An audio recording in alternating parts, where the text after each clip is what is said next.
Bueno, esta es la segunda parte. Ahora vamos a hablar sobre los periodos del retorno a la democracia con Alfonsín y sobre Menem. Bueno, sobre el retorno a la democracia. ¿Podrían contarme qué edad tenían, en qué etapa de su vida se encontraban durante el regreso a la democracia? Bueno, lo importante del retorno de la democracia tuvo como cosa sustancial o central la decisión política, en ese caso era de Alfonsín, siendo radical, decidió justamente el juzgar a los responsables militares, digamos, del golpe militar. Y eso fue muy bueno porque además sí fue muy valiente, porque en ninguna parte del mundo hasta ese momento había ocurrido, digamos, que un juicio de esas características podría llegar a tenerse, digamos, y ser tan, digamos, tan valiente, por decir de alguna manera. Fue realmente valiente. El juicio de la Junta fue un hito en el mundo. Sí, fue un hito en el mundo. Y lo hizo justamente Alfonsín. De tal manera que eso es quizás el aspecto político más importante, ¿no? Después, también otra cosa que está, digamos, relacionada con el ocupamiento de la cúpula militar es la CONADEP, ¿no? Es decir, la conformación de la CONADEP, que se encargó de ver, de investigar todas las desapariciones y todas las barbaridades que cometieron los militares, ¿no? Después, obviamente, el gobierno de Alfonsín sufrió las situaciones que un gobierno, digamos, que tenía muy poco que ver con la política económica y social de los militares, porque el poder económico que acompañó a los militares no lo dejó, digamos, no dejó a Alfonsín que pudiera gobernar en tranquilidad, sino todo lo contrario, es decir, sus intereses ellos entendían que se sentían afectados, como fueron beneficiados por los militares, se sentían que eran, se beneficiaron por los militares, afectados por la democracia. Alfonsín en esto sufrió muchas presiones por parte de los militares y eso significa también una situación de inestabilidad que provocó, entre otras cosas, provocó una situación económica muy extremadamente difícil de ser manejada desde el poder político. Y ahí, bueno, obviamente hubo por ejemplo, entre otras cosas, se expresó en una inflación realmente pavorosa. Lo que permitió, digamos, que Alfonsín se fuera, lo que llevó a que Alfonsín dejara 6 meses antes su gobierno, ¿no? Ahí hay un tema importante, ¿no es cierto? Hubo un pacto, ¿no es cierto? En ese momento, no nos olvidemos que no estaba la reforma de la Constitución y el mandato de los presidentes era de 6 años. Alfonsín no llegó a los 6 años, llegó a los 5 años y medio y de alguna manera esa transición en democracia se pudo hacer, quizá no de la mejor forma. Después vino la reforma constitucional en el año 94, Menem asumió Alfonsín fue al poder en el 89, Menem asume como presidente y bueno, vos ahí tenés una parte importante con el grupo de los 8 en relación a las políticas, algo que vos habías dicho. Y la reforma del 94 es la que va a fijar como mandato de los presidentes con una reelección de 4 años.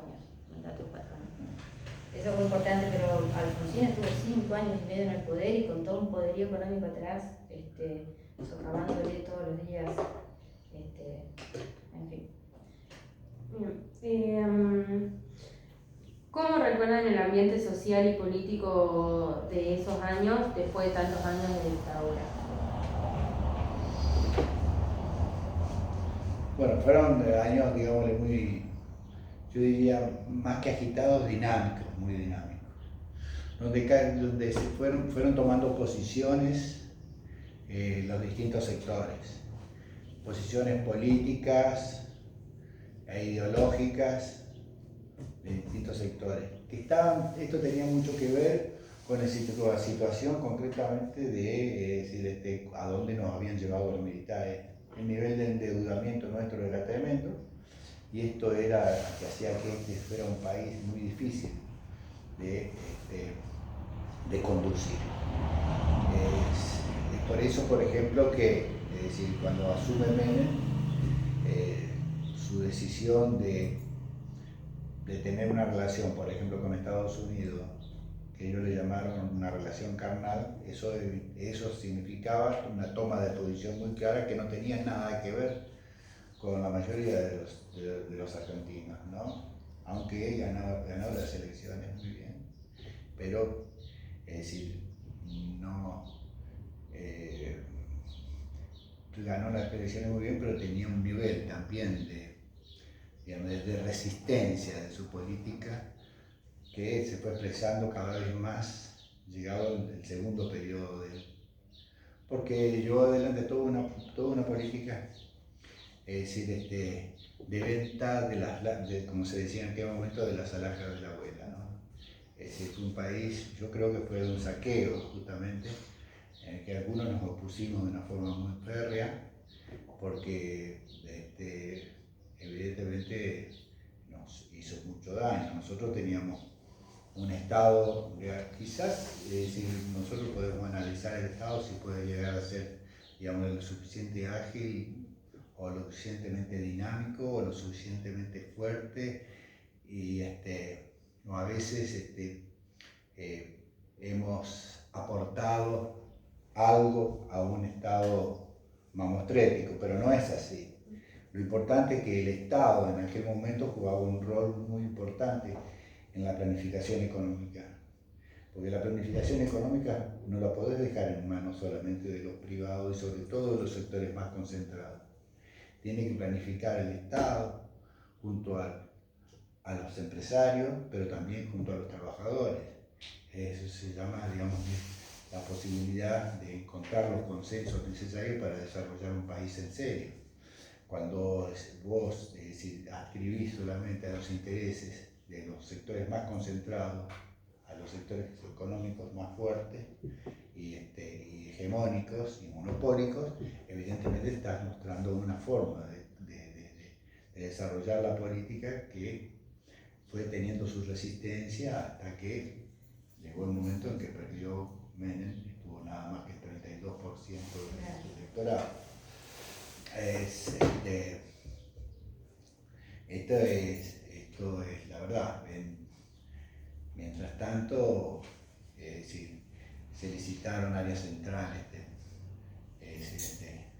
petroleras realmente importantes a empresas extranjeras, los ferrocarriles. Fue terrible, nosotros teníamos aproximadamente 48.000 kilómetros lineales de ferrocarril en el país, llegamos a tener a 2000. No, Menem decía ramal que para, ramal que cierra. Es decir, cuando había resistencia de los trabajadores, ese ramal se cerraba. Y así quedaron pueblos absolutamente indefensos, sin ningún tipo de conexión con el resto del país, ¿no? Y porque el rol del ferrocarril no solamente cumple un rol económico importante del traslado de la mercadería, sino también un rol social sumamente importante porque llega hasta el último pueblito del país. Bueno, todo eso conspiró justamente con un país en serio y con un Estado que tendría que haber sido un Estado fuerte, pero no solamente también, no un Estado estalinista dueño de todo, sino un Estado que participe en la planificación de la economía junto a los trabajadores y junto a los empresarios. Bueno, esto no ha ocurrido obviamente. No. Bueno, bien. ¿Qué significó para ustedes el regreso de la democracia?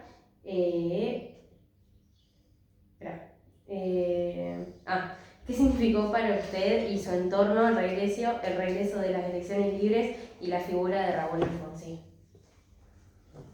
Bueno, eso es la aspiración de cualquier, yo diría no solamente de cualquier político, sino de cualquier hombre y mujer de este país, vivir en democracia y tener la posibilidad de elegir libremente, ¿no? Esto fue muy importante, fue un salto, ¿no? hacia la felicidad, por decirlo desde el punto de vista, en alguna medida, porque la gente se sentía partícipe espontáneamente del país que venía. Después se habrá equivocado, no se habrá equivocado, jugado de una forma, después cada uno fue tomando posiciones, pero en principio ocurrió eso, había una situación de algarabía, justamente, que tenía que ver con la vuelta a la democracia, porque se había padecido seriamente, y ahí se tomaba conciencia, en general, de lo que había sido el golpe militar, ¿no? El gobierno militar. Yo lo viví muy triste, porque tenía 17 años y no pude votar. Ahí se votaba a partir de los Hasta los 18. 18. A partir de los 18 podía votar. Pero todavía no, todavía ido. No, yo me fui justo en el 83, rendí el último examen de ingreso que hubo en la Universidad de Buenos Aires, que se rendía por cupo, y la verdad es que con mucha tristeza, yo ya me había involucrado en grupos de militancia porque ya se veía venir la democracia, todo, y estaba la verdad con muchas ganas de participar, pero no pude votar. Después pude votar en las primeras legislativas, pero no pude votar ese año para presidente. Pero sí vi lo que se veía, lo que se vivía, el furor que había en mi casa, en mi familia, en los partidos políticos. En Gualeguay también se vivió eso con alegría. Y ni hablar, bueno, cuando ganó Alfonsín, la UCR que está acá, cada 2 cuadras, yo siempre tuve la suerte de vivir en el barrio, de estar en el barrio, y era una cosa impresionante. Fue algo realmente, y a nivel nacional, yo las invito a ustedes, no sé si habrán visto lo que fue el Obelisco, con el advenimiento de la democracia, creo que fue una de las concentraciones más masivas que ha habido. El pueblo hizo acuse de recibo de esa necesidad, la hizo propia también ahí. La hizo propia, aún cuando hubiera estado del otro lado, ideológicamente, te quiero decir, fue igual a celebrar la democracia, fue muy, muy impresionante. Bien,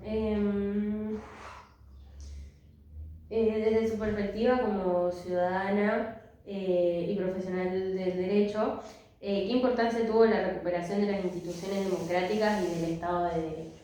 Fundamental. Fundamental poder vivir en libertad, poder ser juzgado con juicio previo y ley anterior al hecho, que eso es algo que desapareció, o sea, con las desapariciones, y que, insisto, no fueron solamente por cuestiones ideológicas, sino también muchas veces por intereses económicos, porque hubo apropiaciones de bienes y de niños. Poder, cuando en caso de detención, con ley anterior y juicio previo, ¿sí? El juez anterior, juez natural, ley anterior, todas esas cosas, poder circular en la calle y que te detengan por ahí. Ustedes son muy jóvenes, pero el hecho de estar libres, y que si uno tiene la mala suerte de que te toque una detención, que haya una ley que diga por qué te detienen, y un juez que intervenga, que esté designado, y conforme a las leyes se resuelva si está bien o está mal. Eso fue algo fundamental. Después, las libertades individuales, afortunadamente las políticas de derechos humanos fueron desarrollándose. El tema de los derechos humanos fue fundamental para poder no solamente recuperar una democracia saludable, porque convengamos, no fue de un día para el otro, se terminó lo otro, y hubo mucha resistencia también a la democracia, porque hubo gente que se quedó sin beneficios, sin cosas, y la verdad, hasta también desde el punto de vista del derecho, había quienes estaban del otro lado antes, y bueno, todos esos entornos y demás, y tuvieron una transición. No fue fácil, y yo sí, como abogada, pude, digamos, profundizar en el tema de los derechos humanos, y la verdad es que es fundamental el desarrollo progresivo que hubo. Ustedes saben que ahora se está hablando de desarrollo de las generaciones de derechos humanos, cómo se fueron dando a lo largo de la historia, y ha sido necesario y es algo que se debe seguir profundizando, sí, porque el valor máximo que tenemos es la libertad, sin duda. Bien. ¿Cómo vivió el proceso de los juicios a la Junta y la búsqueda de verdad y justicia por los crímenes de la dictadura? Fue fantástico, o sea, lo pude ver y me emocioné mucho, o sea, no solamente por ver, primero reconocer en Alfonsín que se puso realmente el valor de Alfonsín de hacerlo, de hacer el juicio a la Junta, no era fácil. Segundo, los fiscales que llevaron adelante son dignas de ver todas las audiencias que hubo. Hubo después una película que es lo más actual que ha habido, que es 1985, ¿no es cierto? Que es una película argentina muy buena, que tuvo galardones, pero lo más importante es lo que cuenta. Que le llega a la juventud una historia de algo que pasó tal cual, porque los testimonios son reales, es decir, creo que es una película, si uno la ve, yo puedo decir, tiene sesgo. No, no tiene sesgo. ¿Por qué? Porque lo que está mostrando es lo que pasó. Es decir, la dirige un director que posiblemente uno diga pertenece al más rancio abolengo y a la más rancia oligarquía de nuestro país. Sin embargo, hizo esa película que si bien es guionada, pero todo el relato, toda la estructura de la película es en hechos reales. Está basada en hechos reales y los extractos que hay son las víctimas que padecieron la tortura, los fiscales, los aprietes que tuvieron, la investigación que no fue fácil, que era un tempraderal, hasta afortunadamente ese nunca más, fue un nunca más y tiene que seguir siendo, pero un nunca más de verdad, con esa bandera de la libertad, de los derechos humanos, de no a la tortura, no a la persecución, pues pensar distinto. Donde lo que se veía era que vos pensás distinto, sos enemigo. Y si no me gusta cómo pensás desde el Estado, te puedo desaparecer. Eso fue, yo lo viví así cuando era chica, al tema de la dictadura militar. ¿Pensás distinto?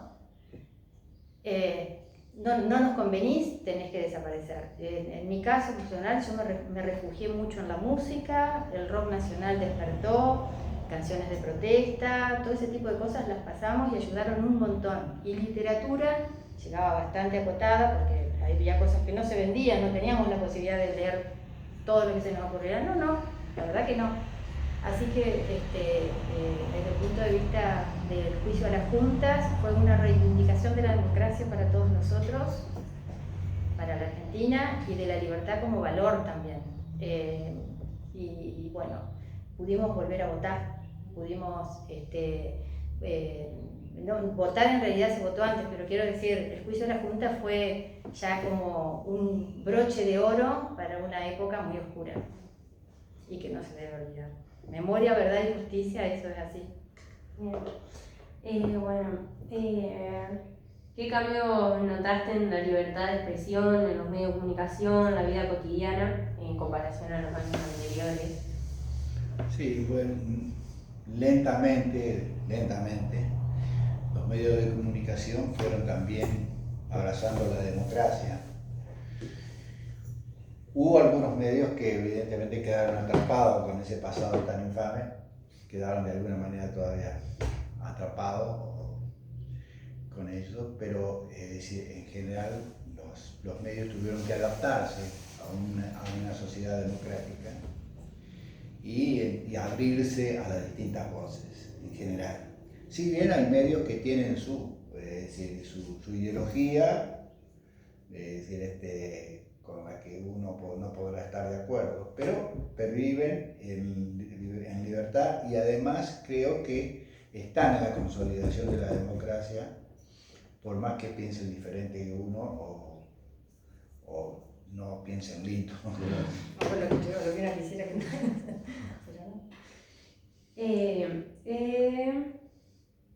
En aspectos económicos, ¿cómo recuerda la situación del país durante el gobierno de Alfonsín? Bueno, Es decir, en primero era una situación que venía muy diferente, venía desde el gobierno militar, es decir, muy atado a la deuda, entre otras cosas a la deuda. La deuda y los sectores, digamos, de poder económico concentrado, de ninguna manera se le hicieron fácil al Alfonsín, de tal manera que hubo una situación bastante difícil desde el punto de vista económico y social, pero fundamentalmente por expresar, digamos, llevada adelante, dinamizada por los sectores más de la economía concentrada o por factores externos, sectores externos concretamente, que es decir, el poder real, tendría que ser, ¿no? El poder real, que evidentemente conspiraron permanentemente contra la democracia de Alfonsín. Más allá de que obviamente tuvo también errores que cometió, pero en términos sustanciales lo más importante fue justamente era necesario para los sectores, para el poder real, para el poder fáctico, que el país se convirtiera en un tembladero, ¿no? Entonces le hicieron muy difícil, digamos, esa transición de 5 años y medio de Alfonsín. Yo recuerdo que estudiaba en ese momento y la verdad que era muy difícil estudiar y los precios era complicado. A la mañana eso pasó y uno era también consciente de que había factores externos o factores internos también que estaban propiciando todo eso. Pero era muy difícil porque se había dado un tema de muchos despidos, un escenario de muchísimos despidos, de cierres.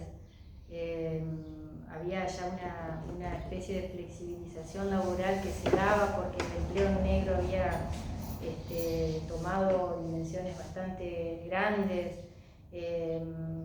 La verdad que vos ibas a comprar una cosa a la mañana y a la tarde se daba una especie de estoqueo que se llamaba. A la tarde valía 3 veces más. Y así era todos los días, pero fue muy terrible. Los supermercados estaban permanentemente con la maquinita remarcadora, los empleados remarcando permanentemente durante el día, ¿no? Sí, eso se vivía así, yo lo vivía, o sea, nosotros estábamos estudiando, o sea, con la plata. Y esto no lo hace un gobierno caprichosamente, esto lo hacen factores de poder que tenían en ese momento quizás más poder que el mismo gobierno. Bien.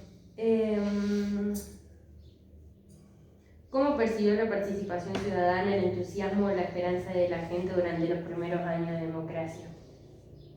Eso se mantuvo siempre. La esperanza de la gente de vivir en democracia yo creo que se mantiene hasta hoy, por suerte. ¿Vos? Sí. ¿Qué rol cree que tuvo la educación? ¿Qué rol cree que tuvo la educación, la juventud y las organizaciones sociales en esta etapa de la reconstrucción democrática? Bueno, la juventud venía de una militancia, digamos, muy comprometida, independientemente de que podía estar para algunos equivocado, para otros estaban más justos, para otros estaban absolutamente acertados. Independientemente de eso, la juventud jugó un rol sumamente importante en los principios de la democracia, y fue justamente su pelea la que permitió que, entre otras cosas, como lo decía hace un rato, se arribara a la situación, al gobierno democrático, ¿no? Pero también es cierto que los jóvenes continuaron con esa práctica tan dinámica y lo expresaron en todo el gobierno, digamos, desde la democracia venidera, o sea, de Alfonsín, y hasta hoy, digamos, la democracia tiene un rol muy importante, aunque creo que no ha tomado todavía el protagonismo que tendría que tomar. En cuanto a la educación, lo que quería decir que ha tenido sus procesos, o sea, cambió desde el ingreso a la universidad, los programas educativos, la escuela también cambió, hubo distintos sistemas educativos que fueron pasando y bueno, hay todavía algunas deudas al respecto, pero bueno. severo.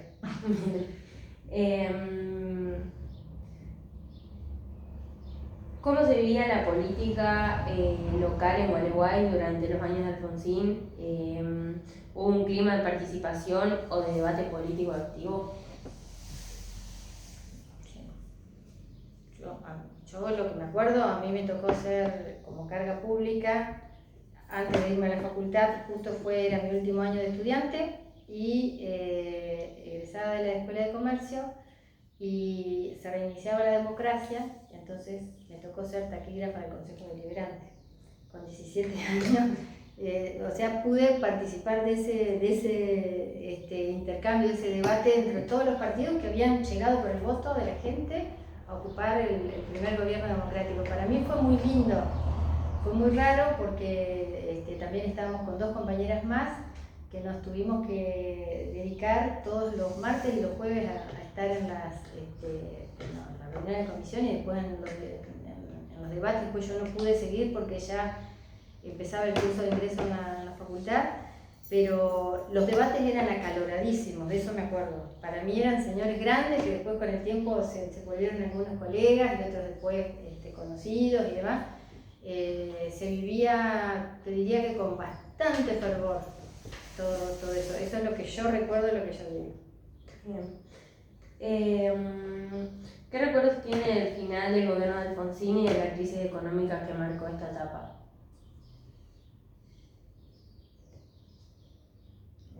¿Vos? El dolor que producían los despidos, la hiperinflación, eso, y darte cuenta que pasaba todo eso mientras había un pequeño grupo de poder concentrado que se enriquecía más. Eso era doloroso. Bien. Bueno, algunas preguntas de Menem. ¿Cómo descubrió el contexto social y económico que se vivía al inicio de su gobierno, de Menem? Y más o menos esto que hemos venido charlando un poco de hiperinflación y que, bueno, en el primer año él tuvo también la decisión de cortar la inflación y lo hizo. Lo hizo y la mantuvo durante un tiempo. Lo que pasa es que también empezamos a vivir una ficción con el dólar, un peso, un dólar, y si bien se sabía que era una ficción y que eso iba a explotar en algún momento, creo que la mayoría nos hicimos los distraídos y con eso lo pasaba, y hasta se miraba con mala cara a los que decían nos estamos equivocando, no es un peso, un dólar. Y bueno, volvimos a caer en inflación, una recesión impresionante, la entrega de los bienes del Estado.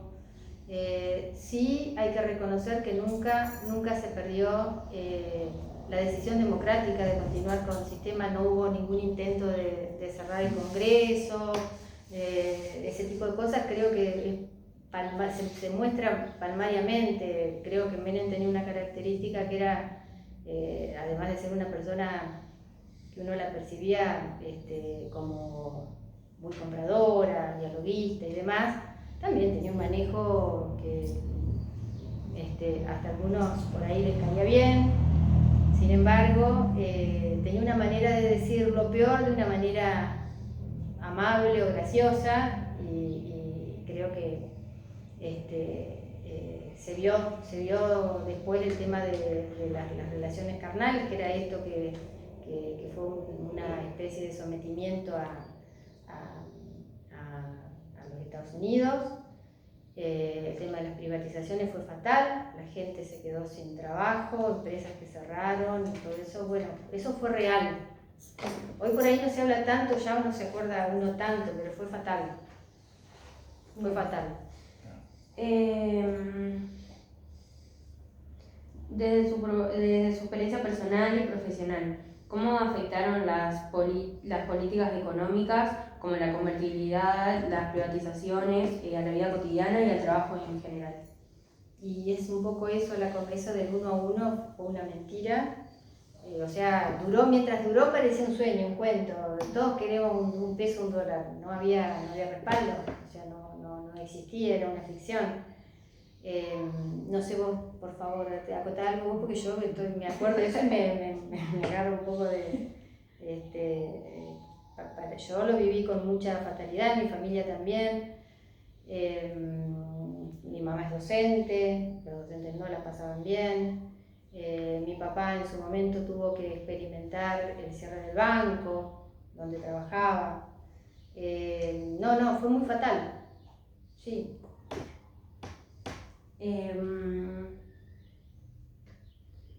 ¿Qué expectativas generó Menem cuando llegó al poder y qué representaba para la sociedad en ese momento? Bueno, llegó con muchísima expectativa.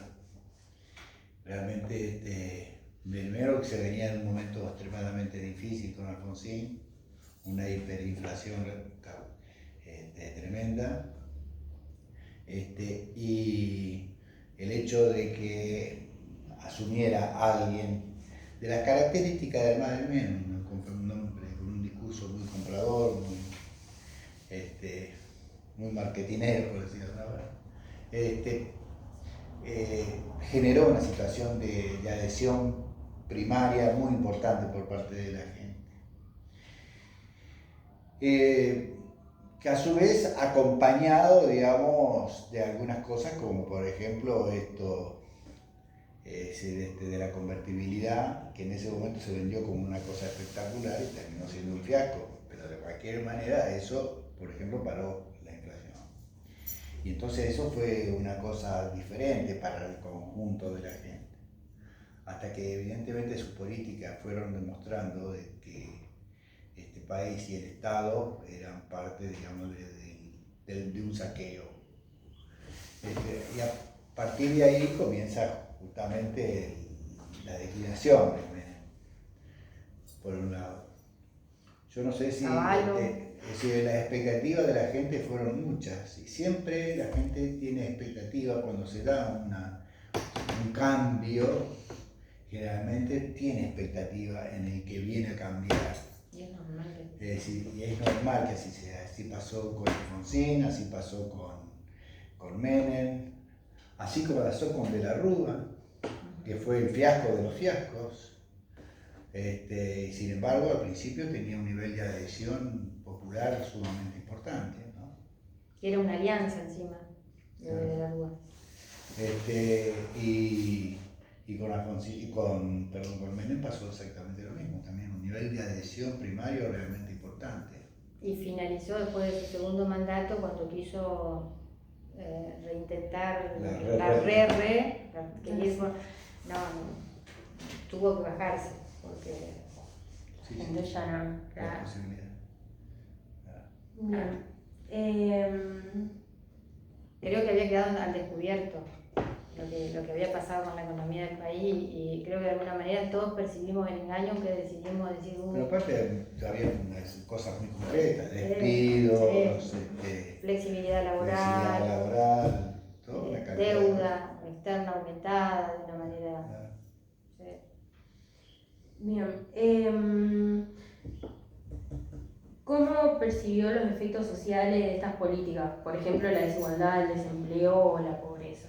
Totalmente.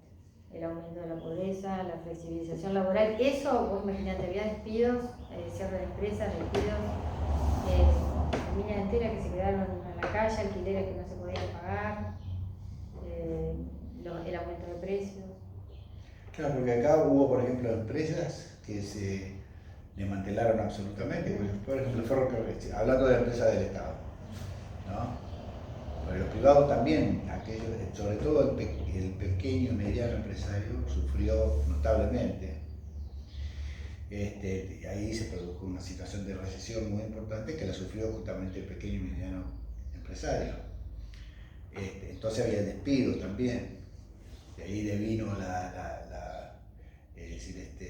flexibilización, como digamos, y además y por ejemplo, desapariciones de empresas, o mejor dicho, achicamiento absoluto, por ejemplo, de lo que puede haber sido Ferrocarriles Argentinos, que era realmente en un país grande, tan extenso como nuestros ferrocarriles son absolutamente necesarios, por lo que decía hoy, no solamente desde el punto de vista económico, también desde el punto de vista social. Muchos pueblos desaparecieron cuando se levantaron ramales de ferrocarril. La gente vivía a partir, digamos, del tren que pasaba todos los días, y esa relación que tenía con el tren era justamente social y económica, digamos. Bueno, ese pueblo desapareció, muchos pueblos desaparecieron. Acá en Valencia Por ejemplo, la ELMA, Marina Mercante nuestra, nosotros nos permitía justamente trasladar, transportar, mejor dicho, toda la producción nuestra al exterior. Hoy estamos pagando 7.000 millones de dólares anuales de costo de transporte naviero, que antes lo teníamos, éramos nosotros los dueños justamente de esto. Quizás, yo digo, aquellos que de alguna manera critican mucho al Estado, yo digo que posiblemente haya que las empresas del Estado no están funcionando todas de la mejor forma y había que hacer correcciones. No cabe la menor duda. Lo que sí estaba mal es hacerla desaparecer, como hicimos desaparecer ELMA, como achicamos al extremo a Ferrocarriles Argentinos, etcétera, ¿no? Es decir, muchas empresas. Vender ya en aquel momento yacimiento petrolero, YPF, realmente fue de la forma que se hizo, fue un asesinato, digamos, de la economía, por parte de nuestra vez. De parte, yo creo que está muy claro que esas políticas crearon una situación social realmente dificultosa. Y creo que empezaron allí un debate casi, yo diría hasta sin sentido por parte de la sociedad en general, porque los debates se daban a partir de los intereses y de quienes manejaban muchas veces, es decir, los intereses, los poderes fácticos, o sea, las economías concentradas no solamente se dedican a ver de qué manera se pueden sacar la mejor rentabilidad de un país, sino que para eso también buscan tener su prensa adicta, se adueñan de medios de prensa, etcétera. Es decir, tienen una serie, es decir, desde el punto de vista cultural también tienen un planteo transculturizador, digamos, que no beneficia a la cultura nacional. Bueno, todo eso se ve y se vio. Bien. ¿Cómo se veía la figura de Menem y su estilo de gobierno? ¿Cree que fortaleció o debilitó las instituciones democráticas? Yo creo que se vio como un personaje, la verdad, que llegaba con sus grandes patillas, su sonrisa de oreja a oreja, con un discurso de un riojano que había sido gobernador, que había sufrido la cárcel, porque hay que reconocer que sufrió la cárcel por su procedencia partidaria, y llegó como un personaje de cambio, simpático, arrollador, que conquistaba, porque así lo veo, yo lo recuerdo así, que conquistaba los públicos, la voluntad popular, las masas, la voluntad popular. Fue muy fuerte eso, y muy notable, hasta que después, tuvo sus cambios en su imagen y también tuvo sus virajes que no tenían que ver con su procedencia partidaria. Y bueno, yo creo que eso fue el principio del fin. Bueno, desde el punto de vista institucional, está clarito lo que ocurrió con la Corte, digamos, durante su gobierno, y a partir de ahí uno puede tener una idea de la relativización que tenía lo institucional respecto a su política. Hubo reformas en la Corte, sí. Bien. Reforma a la Corte, Fundamental. pero inapropiadas, digamos, ¿no? No fueron justamente para fortalecimiento de la Corte y para independencia de la Corte, fue justamente una política que se dio con la Corte para que la Corte dependiera en términos políticos del gobierno central, del Ejecutivo, digamos, ¿no? Lo que a veces se llama asegurar mayorías, ¿no? Sí. Bien. ¿Cómo se vivió el proceso de reformas del Estado y la apertura al mundo, tanto en lo económico como en lo cultural? Él ahí estuvo en la Cámara de Diputados luchando por la ley, contra la ley de reforma del Estado. La apertura al mundo fue una apertura parcial, fue una apertura que tuvo mucho que ver con los intereses de Estados Unidos, ¿no es cierto? Y con esa política exterior que no fue abierta como se planteó, sino concretamente fue sesgada. Y justamente lo que decía recién, con un relacionamiento por ejemplo, con Estados Unidos realmente más que importante. Ellos le llamaron relaciones carnales. Las relaciones carnales, primero, no es la mejor forma de definir tu relación internacional, primero. Segundo, es ese relacionamiento, vos podés relacionarte de esa forma tan carnal, como decían ellos, con un par, pero no con alguien que puede llegar a ser tu padre, digamos, por decirlo de alguna forma. Entonces, la verdad que vivimos una política exterior. Sí hubo aciertos en la política exterior por parte de Menem, que fue la resolución de conflictos que teníamos nosotros con Chile. Eran cerca de 30 puntos de divergencia con Chile, que puso una comisión justamente a trabajar con eso, como los chilenos también, una comisión mixta, argentinos y chilenos, y realmente se resolvió ese problema que fue fundamental, muy importante, pero muy importante para los dos países, ¿no? Y también para Latinoamérica. Después hubo otro aspecto que creo que sí, también es rescatable por parte de él. Lo demás para nada es rescatable, pero también hubo otro que mostró a los militares que el poder político era el que mandaba, por decir de alguna forma, y no los militares. Residía en el gobierno, el poder político, y ellos estaban subordinados. Y eso lo demostró Menem. Realmente creo que fueron dos logros importantes que no de ninguna manera alcanzan para decir tuvimos todo lo demás. Pero esos fueron aspectos sumamente interesantes. Bien, y por último, ¿cómo cree que este periodo marcó el rumbo del país en los años siguientes? Y sí, ahí se creó ya dos tendencias. Una tendencia justamente liberal, que piensa del país para afuera, y una tendencia más nacional y popular, diría yo, que piensa del país para adentro, del país, digamos, pero no desconectado del mundo, sino conectado desde nuestros intereses, desde nuestra cultura, desde nuestro destino, de nuestra decisión de ser un país soberano.